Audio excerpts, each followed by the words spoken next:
Welcome back, lost travelers. It seems you found your way back to me once again. I am Dr. Whisper, and it looks like your next appointment has just begun.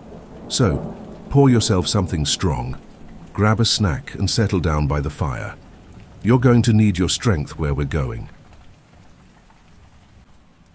The Dogman, half human, half canine, a creature that stalks the forests of North America, walking upright on two legs with the head of a wolf and the intelligence of something far more sinister.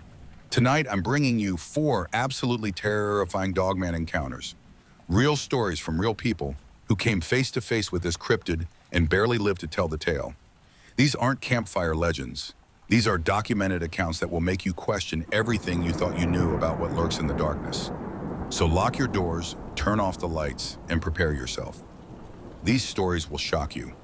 Our first story comes from northern Michigan in July 2018. Lisa Chen and her husband David had rented a secluded cabin for their 10th wedding anniversary. The cabin sat 5 miles from the nearest neighbor, surrounded by dense forest. Perfect for a quiet, romantic getaway. Or so they thought. On their second night around 11 p.m., they were sitting on the back porch when their motion sensor light suddenly activated.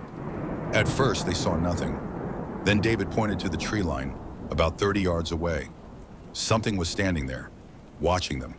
Lisa described it as approximately 7 feet tall, covered in dark gray fur, with broad shoulders and a distinctly canine head. But what terrified her most was how it stood, completely upright, like a human, with its arms hanging at its sides. This wasn't a bear on its hind legs. This was something else entirely. David grabbed his flashlight and shone it directly at the creature. Its eyes reflected back with an amber glow, and then it did something that made Lisa's blood run cold. It stepped forward deliberately and slowly, never breaking eye contact. "Get inside," David whispered. Now, they backed into the cabin and locked the door. Through the window, they watched as the creature approached the porch, moving with a predatory grace that was both animal and disturbingly human-like. It climbed the porch steps, actually climbed them, placing one clawed foot after another. Then it stood at their back door and looked directly through the window at them. Lisa called 911, but they were told it would take at least 45 minutes for police to arrive. For the next hour, that creature circled their cabin. They could hear it testing doors, scratching at windows, and making sounds that Lisa described as like a dog's growl mixed with human words. At one point, it stood at their bedroom window and pressed its face against the glass. Lisa could see every detail: the elongated snout, the pointed ears, the rows of sharp teeth, and those intelligent, calculating eyes.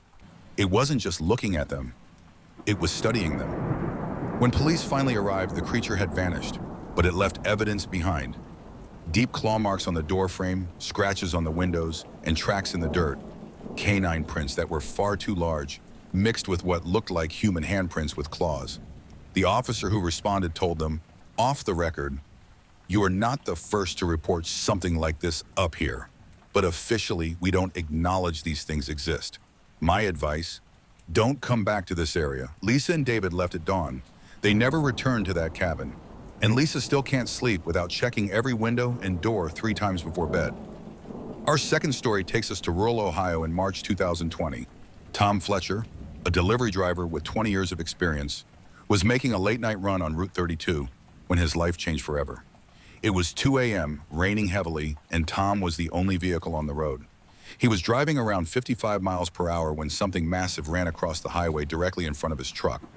Tom slammed on the brakes, but not before getting a clear view of what had crossed his path. It ran on 2 legs, covered in soaking wet brown fur, with a wolf-like head and a muscular, human-like body. It cleared the entire width of the highway in 3 bounds, a distance of at least 40 feet. That's impossible, Tom thought. No animal could move that fast on 2 legs. But it got worse. After crossing the road, the creature stopped at the tree line and turned to look at his truck. Tom sat there, engine idling, staring at this thing that stared back at him. The rain was pouring down, but he could see it clearly in his headlights. Then his truck died, just cut out completely. Lights, engine, everything. He was sitting in pitch darkness on a deserted highway with that thing watching him from 50 yards away. Tom tried desperately to restart his truck, fumbling with the keys in the dark. He could hear his own breathing, his heart pounding. And then he heard something else. Footsteps. Heavy, deliberate footsteps coming toward his truck. The creature was approaching. Tom's dashboard lights suddenly flickered back on, casting a dim glow. Through his side mirror, he could see the creature walking up the driver's side of his truck. It was tall enough that its head was level with his window. Tom sat frozen, not daring to look directly at it, watching only in the mirror. The creature reached the driver's door and stopped. Tom could hear it breathing, deep, rasping breaths that fogged up his window. Then it did something that still haunts him. It tapped on his window, not scratched. Tapped. 3 deliberate knocks, like a person asking for entry. Tom closed his eyes and prayed. He didn't move. He didn't breathe. He just waited. After what felt like an eternity, he heard the footsteps move away. He counted to 30, then tried his ignition again. This time the truck roared to life. Tom floored it, speeding down that highway at 90 miles per hour, not caring about tickets or safety. He just needed to get away. When he finally stopped at a gas station 40 miles later, he discovered something that made him physically ill. There were muddy handprints on his driver's side window. But these weren't normal handprints. They were larger than a human's, with claw marks at the fingertips. Tom reported the incident to his company and was immediately put on paid leave for stress. The company's insurance investigator examined his truck and photographed the handprints, but never included them in the official report. Tom was told to forget what he saw and move on. He quit long-haul driving 2 weeks later. He now works a desk job and refuses to drive at night. He had the handprints photographed by a private investigator before the truck was cleaned, and those photos still exist. Whatever was on that highway in Ohio that night, it was real. And it was intelligent enough to know exactly what it was doing when it knocked on Tom's window. Our third story comes from Wisconsin in November 2019. 3 friends, Marcus, Jason, and Kevin, went on their annual deer hunting trip in the Chequamegon-Nicolet National Forest. They'd been making this trip for 15 years without incident. This year would be different. On the second day of their trip, they set up tree stands about a quarter mile apart, connected by walkie-talkies. Around 4 p.m., just before sunset, Marcus radioed that he'd spotted something unusual moving through the forest. "Guys, there's something big down here," he whispered into the radio. "I think it's a bear, but it's walking on 2 legs." Jason told him to stay quiet and observe. For the next 10 minutes, there was radio silence. Then Marcus's voice came through again, and this time it was shaking with fear. "It sees me. It's looking right at me." "This isn't a bear. Oh God, this isn't a bear." Jason and Kevin immediately climbed down from their stands and headed toward Marcus's position. As they got closer, they heard sounds that made them stop in their tracks. A low, rumbling growl mixed with what sounded like heavy breathing. And then Marcus screamed. They ran toward the sound, crashing through the underbrush. When they reached Marcus's tree stand, he was gone. His rifle was on the ground, his safety harness cut clean through. Not unclipped, but torn apart like it was made of paper. "Marcus!" Kevin shouted. "Where are you?" They heard his voice from deeper in the forest, crying out for help. They followed the sound, weapons ready. What they found next is something they still can't fully explain. Marcus was suspended about 8 feet off the ground, caught in the lower branches of a tree. His jacket was shredded, and he had deep scratch marks across his back. He was conscious but in shock, babbling about the thing with the wolf head that had grabbed him from his stand. But here's what terrified Jason and Kevin the most. Marcus weighed 220 pounds, and he'd been lifted 15 feet from his tree stand and carried 100 yards through dense forest before being dropped in that tree. Whatever did that had incredible strength. As they helped Marcus down, they heard it. A howl that started low and guttural, then rose to a pitch that was almost human-like, echoing through the entire forest. It wasn't a wolf, it wasn't a coyote, it was something else entirely. They didn't even pack their gear. They half-carried Marcus back to their truck and drove straight to the hospital. Marcus required 32 stitches for the wounds on his back. The doctor who treated him said they looked like claw marks from a large predator, but the pattern was unusual, almost like fingers with claws at the ends. When they reported the incident to park rangers, they were told it was likely a bear attack and that they should have stored their food properly. But all 3 men know what they experienced wasn't a bear. Bears don't tear through safety harnesses like tissue paper. Bears don't carry grown men 100 yards through the forest. And bears don't make sounds that echo with almost human intelligence. None of them have been hunting since that day. Marcus has permanent scars and still goes to therapy for PTSD. And in the photos they took before leaving the forest, There are massive canine tracks around DeMarcus's tree stand, tracks that were far too large for any known wolf, mixed with what looked disturbingly like human handprints. Our final story is perhaps the most disturbing of all. It comes from a ranch outside of Austin, Texas in September 2021. The Rodriguez family had owned their 70-acre ranch for 3 generations. They raised cattle and had never had any serious predator problems until their livestock started disappearing. Over the course of 2 weeks, they lost 12 calves and 3 full-grown cattle. Whatever was taking them was doing so without making a sound and leaving very little evidence. Miguel Rodriguez, the ranch owner, set up trail cameras throughout the property, determined to catch whatever was responsible. What those cameras captured is absolutely chilling. The footage shows a creature approaching the cattle pen around 3 a.m. It moves on 2 legs, approximately 7.5 feet tall, covered in reddish-brown fur.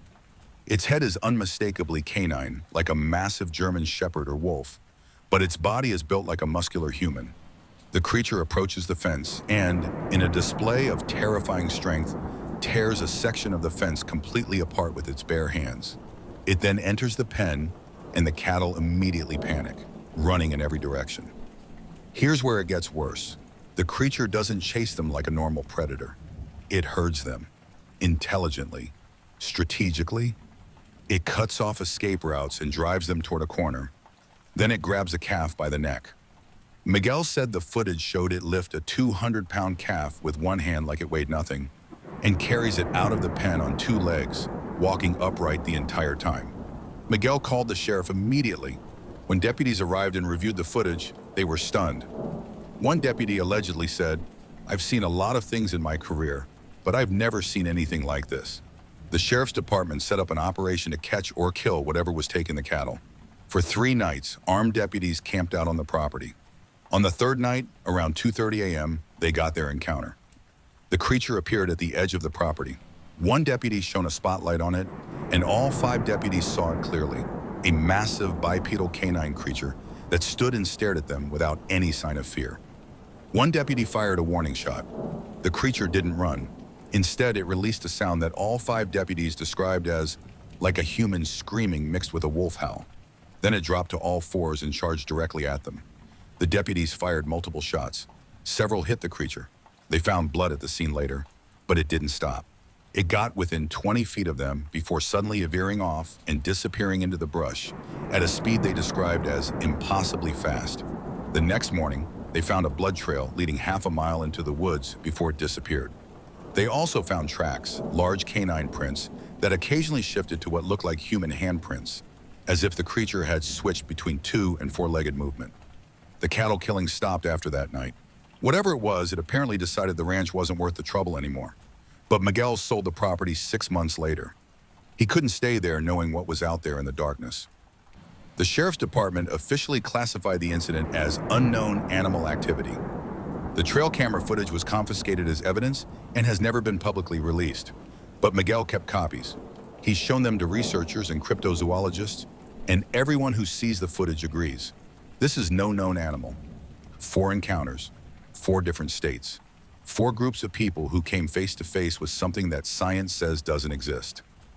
The Dogman, a creature that combines the worst aspects of human intelligence with predatory animal instinct. These stories aren't folklore. They're documented accounts with evidence, photographs, video footage, physical injuries, police reports. The people involved weren't looking for attention or fame.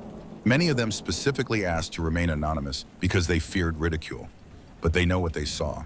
And now, so do you. The next time you're alone at night and you hear something moving in the darkness, remember these stories. Remember that there are things out there that hunt with intelligence, strength, and purpose. Things that can open doors, stalk prey strategically, and look you in the eyes with an understanding that is deeply, terrifyingly human. The Dogman is real and it's still out there. Sleep well tonight, if you can.